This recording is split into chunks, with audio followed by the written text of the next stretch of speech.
մեր իրականության մեջ մենք տեսանք, որ օրենքը, արդարադատությունը այսօր երկրորդական արժեքներ են դարձել ցավոք սրտի,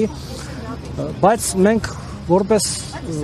եւ հայ քրիստոնյա մարդ եւ որպես նաեւ եկեղեցական հույս ենք փայփայում, որ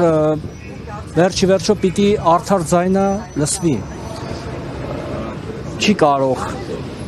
արդարության ճիճը, ճշմարտության ձայնը խլացվել, անշուշտ պիտի փորձեն խլացնել, բայց ինչպես նաեւ ավետարանում է ասում,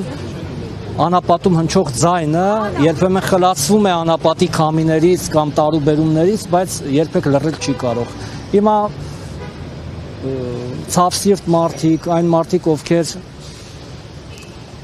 ցավ են ապրում ճշմարտությունը խեղաթյուրելու համար, պիտի նաև իրենց ձայնը բարձրացնեն, աղոթքի տեսքով կլինի այն մտածումների տեսքով, այն ապրումների տեսքով,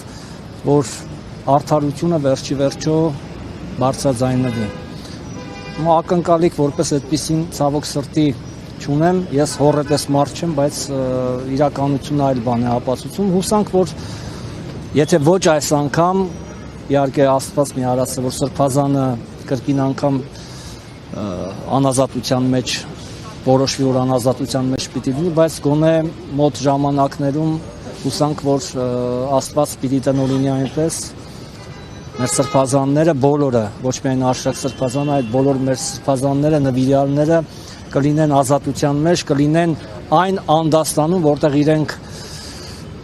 պահանջված են եւ կարեւոր ու իրենց ներկայությունը մեզ էլ որպես հոգեվորական, որպես հայ մարդ, որպես հայ քրիստոնյա ուժ է տալիս ու առաջնորդում է։